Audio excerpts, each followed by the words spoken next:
Witam Was, kochani, serdecznie w kolejnym filmie na moim kanale. Z tej strony Marta, kanał Milion Lashes i czas na taki film, gdzie mówię Wam o rozsławionych zapachach. To znaczy rozsławionych, o takich, które myślę, że większość zna, bardzo lubi wiele osób, a mi one nie przypadły do gustu i nie jestem nimi zainteresowana.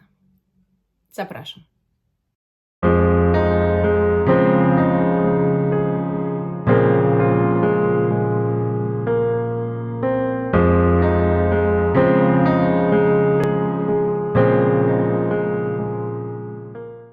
Słuchajcie, pomyślałam, że to może być coś ciekawego, a przynajmniej też dla mnie. Zrobiłam sobie takie zestawienie, nie jakieś ogromne, ale zdecydowanie są zapachy, których ja po prostu, które zdobyły serca, ale nie moje. To będzie taki stricte pogadankowy, słuchajcie, film. Akurat z tych, które tak mojego serca jakoś szczególnie nie skradły, mam 3 i je tam mogę Wam pokazać, ale generalnie też myślę, że nie o to tu chodzi. Chciałam ogólnie z Wami pogadać po prostu o zapachach, dowiedzieć się też, co u Was jest takim może zapachem albo marką, po którą zdecydowanie nie sięgacie. No a ja się podzielę swoimi. Na pierwszy rzut powiem Wam, że wszystkie zapachy albo żaden zapach z marki Avon, czy marki Oriflame, czy jakieś tam inne tego typu marki mają jeszcze jakieś tam zapachy. Nie wiem, czy Mary Kay ma jakieś zapachy. Nawet nie wiem, bo się tym nie interesuję. Te marki w ogóle mnie nie interesują, na pewno nie zapachowo kompletnie i wiem, każdy z Avonem przynajmniej miał swoją przygodę. Czy ja miałam z Avonem perfumową? Nie, nigdy. Jestem pewnie jedną z nielicznych, ale Wam kiedyś opowiadałam, że moja przyjaciółka do dziś z Polski, bo nie mieszka w Polsce, prosi rodzeństwo, żeby hurtowo jej kupowali Percif i jeszcze taki drugi. Ale nawet nie wiem, czy one jeszcze istnieją, bo już też nie rozmawiam z nią o tym, ale kiedyś ona ciągle mi o tym mówiła, że ona musi mieć zapas, kupowała po 10-20 butelek i zużywała tego też w ogromnych ilościach, bo dopsikywała się w ciągu dnia, bo one trwały, to nigdy nie były i nosiła w torebce.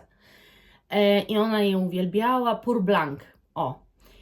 A ja Wam powiem, że dla mnie to zawsze były takie wodniste zapachy. Ja nigdy w nich nie widziałam nic ekscytującego. Raz się przymierzałam do Black Dress, to chyba tak się ten zapach nazywał. I też to nie było to. Nigdy tam nic mi nie pasowało. Wiecie, tam zawsze były te takie kółeczka zapachowe, że można było poniuchać trochę i sprawdzić, jaki to jest zapach. I nigdy nic mi się nie podobało. Zawsze miałam takie poczucie, że to są takie wody rozmydlone, rozwodnione, jakieś takie nijakie, beznadziejne i kompletnie coś nie dla mnie. A już Oriflame to w ogóle się nie interesowałam i nigdy nie miałam żadnego zapachu i nie zamierzam mieć. To są po prostu marki, które ja omijam szerokim łukiem. Nie interesują mnie te piramidy finansowe, czy jak to tam się nazywa, czy MLM-y. O, to są MLM-y. Nie interesują mnie i nie będę miała, ośmielę się powiedzieć, nigdy żadnego zapachu z tych marek. Chyba że ktoś, nawet jeżeli ktoś by na siłę mi go kupił, to prawdopodobnie szybko bym go od siebie wypuściła. Po prostu nie. Też jest taka marka, której nic mi praktycznie nie pasuje. I miałam próbkę Jean Paul Gaultier Divine i miałam próbkę Jean Paul Gaultier Le Bel, coś takiego. I nie, Divine to w ogóle nie czułam na sobie. Mam wrażenie, że to były tak płaskie zapachy. To był w ogóle zapach, w którym ja nie wyczuwałam niczego. A jego trwałość to po psiknięciu 15 minut ja już nie wiedziałam, że ja się czymś psiknęłam. I wiem, że ludzie są zachwyceni. I wiem, że ludzie szaleją. Są w ogóle osoby, jest multum ludzi, którzy jak słyszą Jean-Paul Gaultier, to biorą w ciemno. Jak pojawiają się nowości od Jeana Paula Gaultier, to po prostu, wiecie, biorą jakby, nie wiem co to było, a ja jestem taka nie za bardzo już. I próbowałam nowości, bo też o nowościach Wam mówiłam, nigdy z marki Jean-Paul Gaultier nic nie miałam i sobie pomyślałam, że popróbuję, może akurat.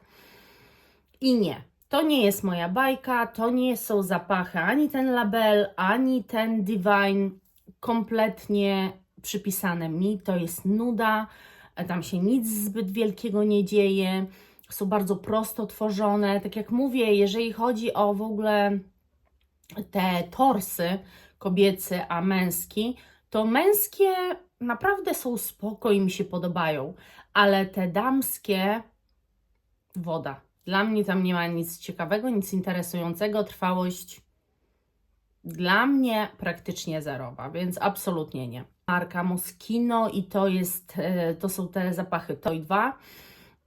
To są zapachy mydła, to są zapachy proszku do prania, czy czego tam, czy świeżej pościeli, nieważne. Zapachy czystości mydlane. Ja nie cierpię tego typu zapachów. Są niektóre, które toleruję, typu Shalimar, bo idzie w taką mocniejszą, ostrzejszą. Okej, jakby to nie jest tak, że każdy z tych zapachów jest u mnie skreślony, bo jeżeli ma jakąś drugą twarz, to jest super, jak Clean na przykład, Reserved, który ma też taki koton zapach i ten koton zapach to jest tak naprawdę cytrusowy zapach czystości, tam mydlaności żadnej nie czujemy, albo właśnie Shalimar, który niby jest jakaś mydlaność, ale z drugiej strony on jest taki vintage'owy, taki przynoszący mnie do tej chaty babci, że no hello, ale takie stricte to nie. I to nie moja, ta zabawka nie jest moja po prostu. Dalej to jest też Dolce & Gabbana Devotion. Ja Wam mówiłam, że to jest zapach, który po prostu ma jakiś sprzedażowy szał. To w ogóle, co się wokół niego dzieje, to ja jestem w kompletnym szoku. Jak czytam, jak patrzę na grupach, jak wszyscy go poszukują, wszyscy go chcą, no to ja muszę powiedzieć, że ja wolę D1. Ja wolę już tę czystą moją wanilię, przepiękną, strasznie sensualną, strasznie taką, wiecie, niż Devotion. Jakoś po prostu tam jest te przełamanie i ono mi się nie do końca podoba, nie do końca do mnie trafia, nie pachnie na mnie orzechem, tylko alkoholem. I to nie jest tak, że ja coś mam do zarzucenia do alkoholu, że nie wiem, że zapachy z alkoholem nie są dla mnie. Absolutnie tak nie powiem, ale tu po prostu coś mi nie gra i to nie jest to. Nawet może to nie jest tak, że nie gra mi ten zapach, tylko że 100 razy lepiej czuję się w D1 niż czułam się w Devotion. W ogóle miałam próbkę, dosyć sporą nawet miałam próbkę tego, więc kilka dni testowałam i trwałość też nie umywa się, jeżeli o mnie chodzi i na mnie do D1. Więc wiecie, mogę zrozumieć, że robi furorę, ale mi nie skradło Devotion serca. No zdecydowanie nie. Dalej to jest marka Rabanne. Ogólnie oprócz tego, że lubię zapach Fame, ale nigdy go nie będę miała, chyba że się jakieś niezwykle parametry zmienią, bo on na mnie w ogóle nie ma trwałości, chociaż ja uważam, że jest naprawdę fajny, ale też fajny, a nie ekscytujący, czy nie wiadomo co. To Olimpea to już w ogóle jest dramat. Jak poszłam, słuchajcie, do stacjonarnego Notino sobie powąchać, oni mieli całą wystawkę Olimpei i to flankerem poganiał, tego było mnóstwo. I zaczęłam to wąchać, to po pierwsze nie czułam nic, już psikając sobie, dla mnie zapach jest nieczytelny. Mój nos nie czyta w ogóle zapachów Olimpei. I ja czasami tak mam. I dlatego ja kupuję coś w ciemno, ale ja nie mogę kupować w ciemno, bo właśnie mój nos jest jaki jest. I może i ktoś na mnie ten zapach będzie czuł, ale mój nos nie czyta tego zapachu, więc ja nie chcę czegoś takiego.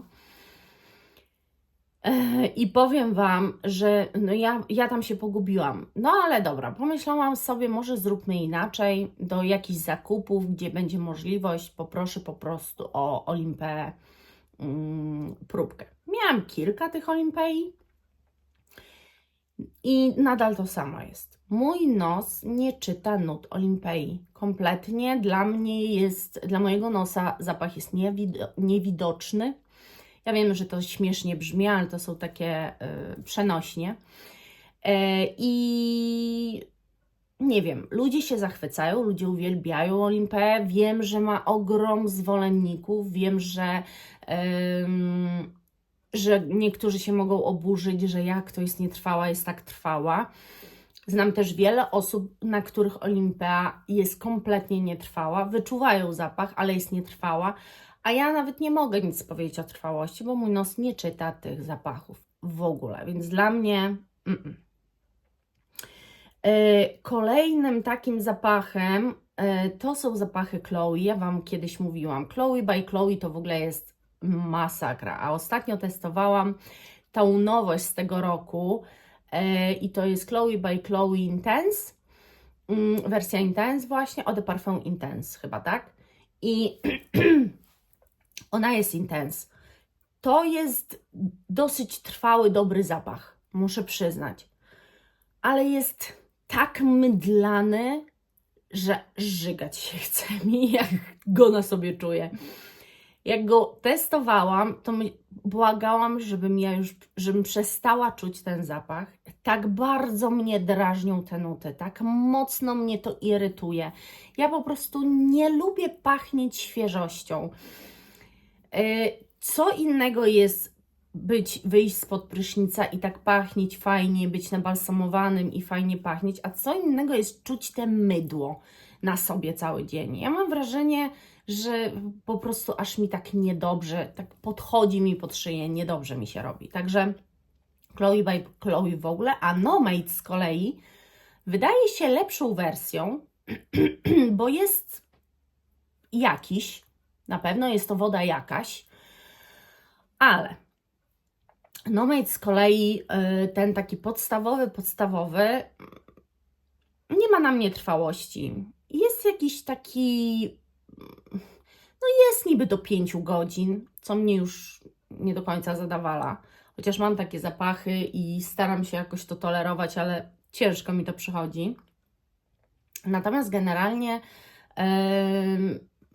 gdyby ten zapach mnie porwał. To nie jest tak, że żadna wersja Nomade mi się nie podoba, bo ta Nuit d'Egypte uważam ją za po prostu fantastyczną. Ona jest dla mnie też taka waniliowa, ale ona ma tą orientalność, tą jakąś taką właśnie nutę, która sprawia, że trochę się przenoszę do tego Egiptu, że jest taki trochę bardziej intensywny i bardzo dobrą trwałość ma i ja wyczuwam ten zapach cały czas. Naprawdę czuję się w nim fenomenalnie, ale w podstawowej wersji nie. Dla mnie podstawowa wersja jest nijaka. Właśnie ten flanker spowodował, że ja już wiedziałam, czego mi w podstawowej wersji brakuje. Oni to dopełnili. I dla mnie teraz to mogłaby być podstawowa wersja, bo uważam, że jest teraz kompletna i przynajmniej dla mnie jest nadal czymś takim wyjściowym, eleganckim, bo to jest zdecydowanie moim zdaniem zapach elegancki, ale jest przez to wyczuwalna, trwałe, są wyczuwalne, trwałe i właśnie Nuit d'Egypte. Petarda, ale podstawowa wersja. Oj, nie. Kolejne to są zapachy też już teraz, o których Wam będę mówiła, to są zapachy, które mam i które no mojego serca nie skradły, ale wiele w internecie poczytacie na temat tych zapachów dobrego. I takim na przykład zapachem, wydaje mi się, że takim, który chyba każdy zna, kto perfumami się interesuje, to jest Tom Ford Black Orchid. I dla mnie to nie jest zapach, który mnie oszołomił. Dla mnie to nie jest zapach. Tutaj czuć te black, czuć tę czerń, czuć taką dymność też tego zapachu. Czuć, że on jest taki, że ta orchidea jest taka, no nie wiem, no inna, że jest czarna po prostu, dosłownie. No, mogę tak powiedzieć, że to czuć w tym zapachu. Ale on nie skradł mojego serca, bo ja go na sobie w ogóle nie czuję. Dla mnie to jest najgorszej trwałości. Ja mam odlewkę, w ogóle pokazuję, mam odlewkę. Ale dla mnie to jest najgorsza trwałość zapachu Tom Ford, z jaką ja się kiedykolwiek spotkałam. Ja testowałam też troszkę zapachów Toma Forda swego czasu i nigdy nie spotkałam się chyba z aż tak słabo wyczuwalnym zapachem na mnie. Ja się na tę odlewkę zdecydowałam totalnie w ciemno, nie próbując wcześniej tego zapachu, bo słyszałam, że jest to totalnie noszalny zapach. I ja muszę przyznać, że jest to totalnie noszalny zapach, ale nie do kupowania w ciemno i nie dla każdego, bo on ma tę ostrość właśnie, tę czerni w sobie, tę ciemność, ale zdecydowanie jest noszalny. A z tej linii w ogóle Toma Forda kiedyś testowałam inne i dla mnie były nie za bardzo noszalne. Były zbyt... Też ja w takim okresie swoim życia to testowałam, kiedy jeszcze nie rozumiałam wiele zapachów i to mi się dopiero zmienia. Ale muszę przyznać, że były chyba zbyt takie mocne, zbyt intensywne i udziwnione.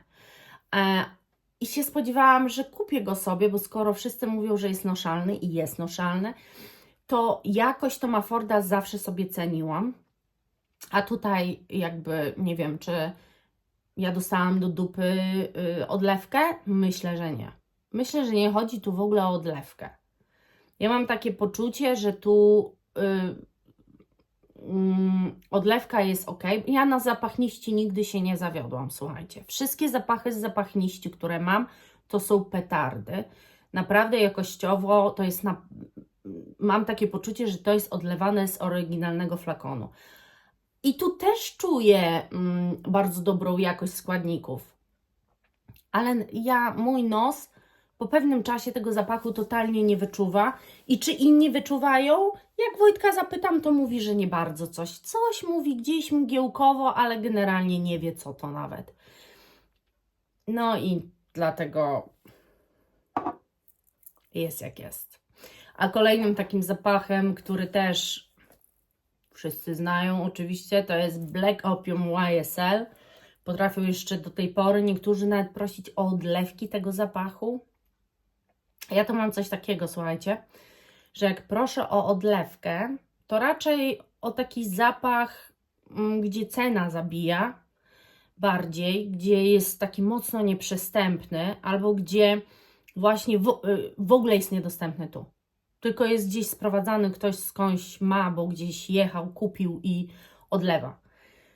Ja wtedy widzę sens takich odlewek, ale na pewno gdybym ktoś mi zaproponował Black Opium do odlania, to nawet jakbym tego zapachu nie znała, to bym się nie zgodziła. Tak samo jak niektórzy odlewają La Vie Belle. No nie, wolałabym już kupić flaszkę. I są pewne zapachy, szczególnie z mainstreamu, których po prostu ja nie widzę opłacalności kupowania. Są szeroko dostępne, można kupić na Vinted i można kupić oryginalne i to wcześniej sprawdzić. Słuchajcie, oryginalność perfum możecie sprawdzić wcześniej. Jest też taka metoda, może Wam o tym powiem przy okazji tego filmu. Jest też taka metoda, że jeżeli jesteście na jakichś grupach facebookowych i nie do końca wiecie, bo na przykład ta osoba wypuszcza jakieś perfumy, chce sprzedać perfumy. Normalnie z flakonem, nie odlewkę, tylko perfumy. I dała post. ale za bardzo tam nie ma komentarzy i też nikt na grupie nie poleca tej osoby, w sensie nie zna jej za bardzo. To żeby tak w ciemno nie ufać, to jest taka metoda, że jak widzicie zdjęcia danych flakonów i na przykład widzicie serio zrobione zdjęcia, nie ściągnięte z internetu, bo to też możecie sprawdzić, czy zdjęcia nie zostały ściągnięte z internetu, na przykład z Vinted, to możecie poprosić o dostarczenie, nawet prive, napisać do tej osoby prive i poprosić o dostarczenie zdjęcia buteleczki z karteczką przy tej buteleczce, gdzie jest napisane jej imię i nazwisko. I ma Wam takie zdjęcie wysłać. Jeżeli tego nie zrobi, to już nie kupujcie, proszę Was, takich flakonów, bo prawdopodobnie będzie tak, że się po prostu nadziejecie. Zapłacicie i więcej ani flakonu, ani pieniędzy nie zobaczycie. Także to jest taka metoda i wszyscy uczciwi, tacy bardzo uczciwi, jak dają post, to bardzo często ta karteczka z jego imieniem i nazwiskiem jest przy tych flakonach. Jeżeli sprzedaje kilka flakonów, czy nawet odlewki, to często robi coś takiego. To znaczy, że to jest uczciwe. Jeżeli ma dużo komentarzy i dużo, że chce, to też znaczy, że już jest znany w grupie i że wszystko było w porządku. I warto takich rzeczy szukać, bo oczywiście tam też są oszuści. No, tak jakby 100% nie da się wszystkiego wyeliminować, tym bardziej, że do grup może dołączyć każdy. To taki mój tip. Także to jest totalna dla mnie porażka. Ja tego zapachu w ogóle nie czuję. On jest dla mnie nijaki, beznadziejny i nigdy bym go nie kupiła, bo nie widzę sensu. Nie wnosi niczego kompletnie do mojej kolekcji. I ostatni zapach, o którym Wam powiem, no to jest w ogóle bestseller 2023 i to jest... No nie, słuchajcie. To jest po prostu zapach, który niczym nie skradł mojego serca. On jak go wącham w korku i tak dalej jest ładny, ale ja go nie czuję. On jest strasznie na mnie krótkotrwały. To jest takie za słabe, Wam mówiłam, rozwodnione, zbyt słabe, bez wyrazu takiego. Ja kocham waniliowe zapachy, ale to musi być konkretna wanilia, a nie siki Weroniki. Dla mnie Burberry Goddess to są siki Weroniki. Nie lubię takich zapachów. Tak samo jak Black Opium, siki Weroniki. Ja potrzebuję konkretnych składników, konkretnego zapachu, konkretnej kombinacji, kompozycji zapachowej. Jak wanilia, to konkretna, mocna, taka, że aż przeszywa mnie, że ja ją po prostu czuję cały dzień tak samo. Wczoraj pachniałam, słuchajcie, Ganymed. Ja nawet go nie zmyłam prysznicem. Spięłam w ogóle włosy, bo nie mogłam się niczym innym poperfumować, bo czuję tylko Ganymed.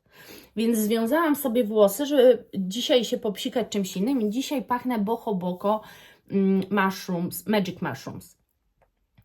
I dopiero zaczęłam je czuć, jak właśnie związałam włosy, bo tak tylko czułam Ganymed. A to jest, przypominam, bardzo świeży zapach. Ale jest tak intensywny, ja mam odlewkę właśnie z zapachniści. Jest tak intensywny, w sensie ja go tak cały czas czułam i wszyscy, ja non stop tylko słyszałam: Boże, czym Ty pachniesz? Boże, czym Ty pachniesz? Wojtek tak samo, Ty. Jest już wieczór, Ty dalej Ciebie czuć. On siedzi na jednym końcu pokoju, a na drugim on nie czuje. Da się zrobić taki zapach? Da się. Ja takich zapachów poszukuję. Więc jak widzicie, te moje zestawienie generalnie pokazuje jedną rzecz. Nie sugerujcie się tak mocno nikim, bo to, że na przykład zapach nawet Wam podpasuje, to nie znaczy, że będziecie zadowoleni z jego jakości, z trwałości.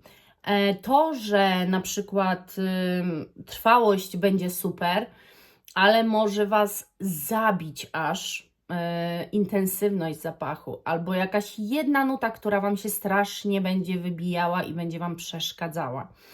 Ja nie mam za bardzo takich zapachów, żebym była niezadowolona, dlatego że jakiś zapach jest trwały i zbyt mocno. Bo wszystkie zapachy, które mam, mi nigdy nie przyprawiały o żaden ból głowy ani nic z tych rzeczy i mam nadzieję, że to nigdy nie nastąpi. Ale w drugą stronę, że właśnie spoko nawet zapach, ale ja go nie czuję, albo że mój nos nie odczytuje w ogóle nut danego zapachu. To słabe. Jak z Olimpeą. Serio, to jest po prostu... I to nie jest dla mnie dziwne, ale dla Was może być. Ale pomyślałam, że się podzielę. I że Wy się podzielicie ze mną swoimi zapachami, które wszyscy znają, wszyscy wiedzą, ale dla Was to jest kompletnie nie to. Dzięki za dzisiaj i do następnego, kochani. Pa!